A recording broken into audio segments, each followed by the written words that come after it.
Kalau sembahyang malam, hak paling moleknya iaitu dua rakaat. Walaupun boleh juga kalau tidak 2 rakaat, 4 rakaat atau lain-lain lagi boleh. Tetapi hak paling baik ialah 2 rakaat. Itu yang pertama. Yang keduanya, Imam Abu Daud nak mengisyaratkan kepada ada juga orang lain yang pegang dengan cara lain. Tidak 2 rakaat, dia buat 4 rakaat. Dia ada dalil yang lain. Dia ada dalil yang, dia tidak pakai hak ni lah. Dia tidak mengutamakan hak ni. Tetapi bagi dia hak ni lebih afdal, lebih baik, walaupun hak lain itu boleh juga. Maknanya Imam Abu Daud ni dia cerita dalil bagi masing-masing ulama ni bukan dalam perkara fiqh. Hak utama tu, hak besar tu masalah halal ke haram ke, ataupun wajib ke, sunat ke, ataupun harus saja, bukan gitu. Tetapi hak sunat-sunat ni pun dia sentuh juga, bukan hak wajib saja. Hak haram ke, bukan gitu. Khilaf ni dalam perkara sunat pun dia sebut juga, bukan dalam perkara besar-besar saja, tidak. Dan kita dapat tahu benda ni melalui tajuk yang dia buat ni macam ni, salatul lail masna. Masna itu ada 2 maknanya. Satunya, setiap 2 rakaat bagi salam, ada salam. Maknanya ada duduklah, tahiyat tu adalah. Setiap 2 rakaat duduk, bacalah tahiyat tu, lepas tu ada salam. Satu maknanya. Satu lagi, setiap 2 rakaat ada tasyahud, yang ni tahiyat. Tidak semestinya sembahyang tu 2 rakaat, boleh jadi boleh jadi 4 rakaat. Tapi dikatakan 2 tu sebab pada setiap 2 rakaat ada duduk untuk baca tasyahud ataupun tahiyat kita. Itu maksud. Walau bagaimanapun, hak lebih baiknya 2 rakaat sungguh. 2 rakaat satu salam, 2 rakaat salam, begitu. Bukan 2 rakaat tu duduk tadi tu dengan makna duduk tadi. Sebab ada juga yang mengamalkan dalam sembahyang malam ni dia tidak duduk. Duduk tu tahiyat akhir saja. Maknanya rakaat yang pertama 2, 3, 4, 5 tak duduk. Hak duduk tu mana kalau sembahyang 8 rakaat hak akhir. Gitu. Di sini dia nak cerita hak lebih baiknya, hak lebih moleknya setiap 2 rakaat itu duduk. Sama ada beri salam ke atau tidak. Itu satu perkara. Setiap 2 rakaat itu duduk dan setelah tahiyat bagi salam. Itulah yang paling baik. Itu hak paling baik.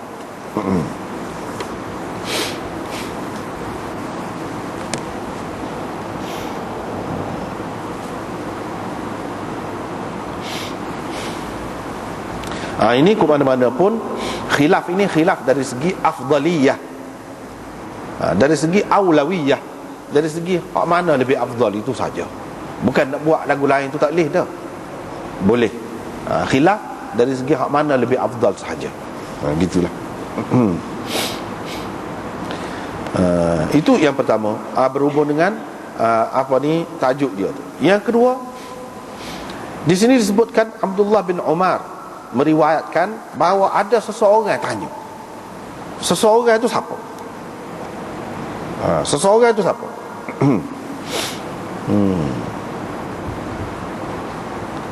Seseorang itu tidak jelas di sini.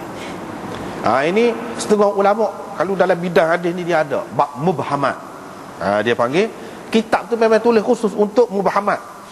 Yang ni untuk perawi-perawi yang mubham, yang sama tak jelas. Misalnya di sini Ibnu Umar meriwayatkan bahawa ada seseorang. Seseorang itu siapa? Dia ulama ada tulis kitab suku, satu bidang dalam hadis pula, satu cabang dalam ilmu hadis, iaitu bincang tentang mubhamat. Yang ni siapa dia hak mubham? Sama ada boleh dikesan melalui riwayat-riwayat lain ataupun tidak boleh dikesan. Dia cuba pastikanlah. Itu dia bincang hak tu saja.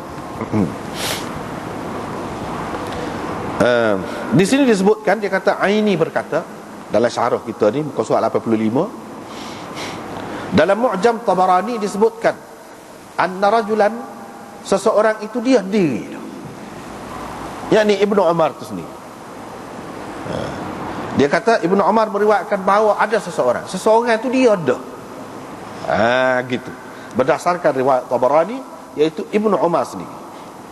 Tetapi hak ni tidak berapa sedap, kata dia. Kalau kita nak kata Ibnu Umar sendiri rajulan itu, sebab apa?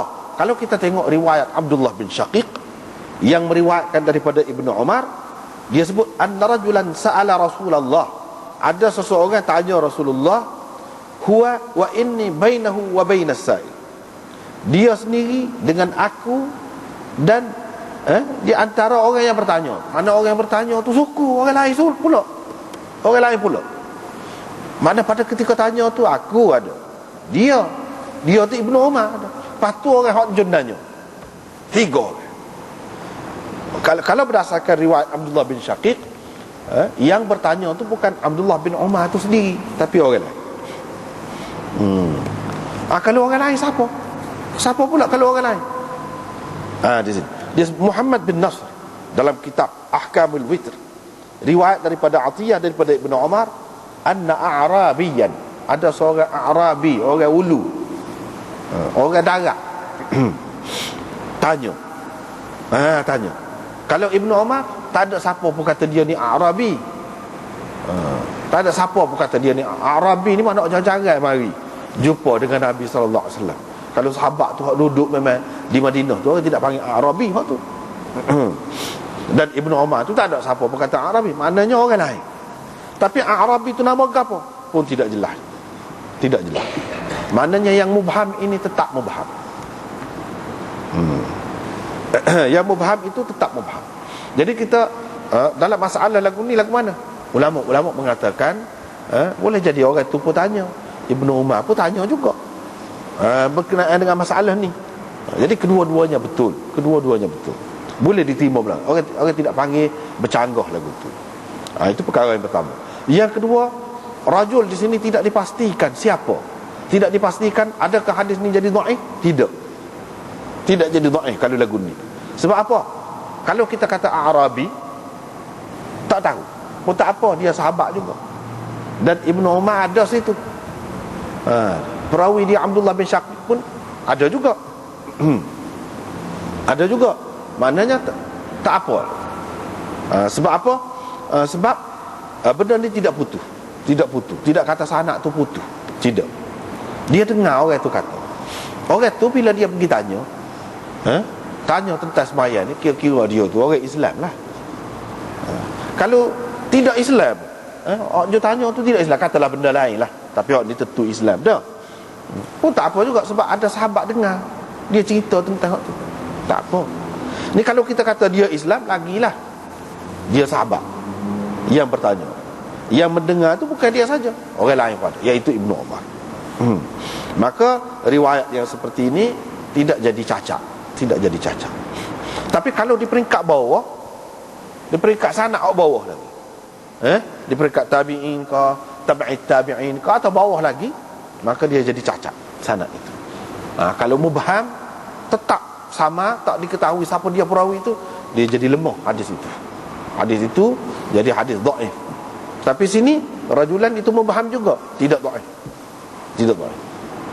Pasal apa? Pasal ni peringkat atas sahabat. Peringkat sahabat tak apa.